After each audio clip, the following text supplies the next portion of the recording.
What I'm going to be talking about, or the context is Donald Trump getting into power in the last month and whether that should influence the UK in terms of a referendum to go back into Europe and how we feel about our security in the world. Do we feel a little bit more isolated? Do we feel a little bit more likely to go along with America? Are we in between America and Europe, basically, in terms of where is our future alliance? So let's start at the start. Trump's tariffs have not yet touched Britain, but Keir Starmer is going to go to meet Trump himself not too far from now in a few days. Now, Starmer has literally gone against the decree of Trump that Trump wants to wrap up Ukraine ASAP no matter what. Basically, the aggression from Russia should be rewarded by him declaring the winner. I declare you a winner. And now Ukraine just has to take it. That's what Trump wants. So that is the reward from war. Russia is benefiting from the war that it started, whether it was justified by Ukraine trying to join NATO or not. Russia has blown the hell out of Ukraine. And the response from the world is, well, fair enough, we'll give you some of that land and we'll give you some of that resources. Does that encourage future wars, not only from Russia, but from others? I don't know, China? Does that unsettle the countries that border Russia? Russia's huge. Listen, if you haven't seen it in a while since like school days, please look at the map of Russia and see how huge that is, right? And the countries that it borders.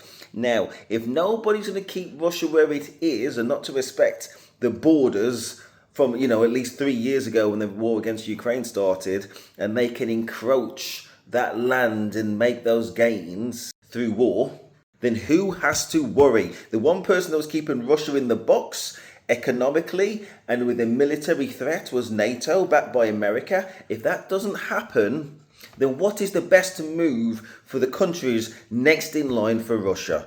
Is it the fragmented countries of Europe? Is it their own tiny little countries in relation to the superpower, which is Russia? Or is it to align with Russia? I'm not saying that's what's definitely going to happen, but it's got to be a thought. Now, in the UK, we're obviously still a world power in terms of our economies, but at the end of the day, we are still a very small island. We've got some amazing troops. We've got our own technology, but we've got some amazing technology that we've historically utilized in partnership with America.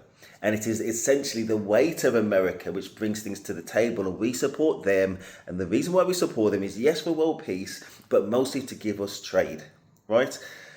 What I'm saying is, though, how do we feel now that backstop of America has gone? And I guess it's the same for Europe, because the policy for years has been America was to align the world to its point of view, and it will spend money and invest in those countries in order to steer their cultures to something which is more aligned to America. So the future of the world is in peace, but also definitely not a threat to America. You know what I mean? That's the best way to protect their citizens. Now we've gone in the exact opposite direction. It's not only that Trump is saying, okay, pay your share, he's also withdrawing from European peace and world peace, right? So US aid has gone, right, more or less. So he's not trying anymore to steer the world to be more culturally similar to America. That's gone for at least 4 years. And also the trust has gone. So that's one thing. And as I said, Russia's being encouraged to encroach into the Ukraine and enrich itself and also not be isolated. Now, Russia is the big bad at the end of the day. We keep on talking about all these tiny non-nuclear countries like Iran. I'm not trying to say it's not a threat. Every country is potentially a threat. But there's none bigger right now than Russia.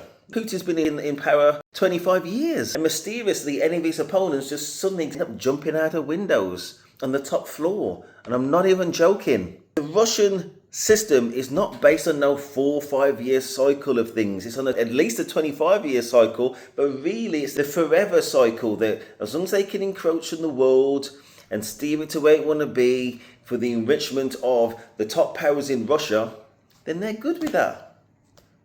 Okay? But whilst we, every 4 years, we can make these concessions, that it's very hard to wind back. Because once he's taken that land in Ukraine, It's going to be a very aggressive act in order to get that back. And that's a nuclear power. We don't want to force some brinksmanship on them, which is partly the reason why you would think the logical thing to do is to say, no, we're not going to reset the borders. You are going to fall back, Russia. Otherwise, you will have sanctions. Otherwise, we will militarily arm Ukraine, aka everything we've done up to about a month ago. Us in America. And it's done that way because it has to be that way. And he keeps on sacking people on the top general right now because he's not interested in the opinions of the experts in any field. And that's why we're going towards brinksmanship. So that's the context for me. Let me know in the comments if you have a different point of view, and I welcome other points of view. You know what I mean? I want some debate. It would absolutely be amazing. You can agree, that's fine. If you disagree, give me a little bit more context about why, and that's absolutely fine. But the real point is, given that we cannot rely on America, given that America is not punishing us with tariffs right now, because I think it wants to destabilize Europe so that Europe never fights against Russia, because for some reason it does want to empower Russia and reward it for the support that it gave Trump no matter what. So it empowers Russia. Russia encroaches, and then it encroaches, and as I say, the whole house of cards, which is Europe, crumbles down, and it takes more and more and more. Then Russia, where is it going to go? So as European nations, what do? We cannot, in my point of view, cards on the table, we can't rely on the unreliable, which is Trump. Trump is not out for America, let alone the UK. That's how I feel anyway. If you feel differently, that's absolutely fine. Just give me the gist in the comments, please. But there's just nothing to suggest it. And again, I think the lack of tariffs is just to taunt the rest of Europe and hopefully destabilize it, that you wouldn't get hit with these tariffs as long as you can follow the UK example. So for now, we're in favour. But because Keir Starmer said he's going to put troops in Ukraine, which goes against what Trump wants, since he wants to be best friends with another bully in Putin and Russia, that might not go so well. And Trump only wants yes men. You know what I mean? So, of course, Keir Starmer's got nothing to do with America. Britain's Britain and America is America, despite our historic alliances and other ties, financial and business. We are sovereign nations, technically. But what punishment is Trump going to have ready for Keir Starmer will be very interesting. But we can't rely on that anyway. And we can't rely on them anyway. And they are bringing about destabilization in Europe. We're in Europe.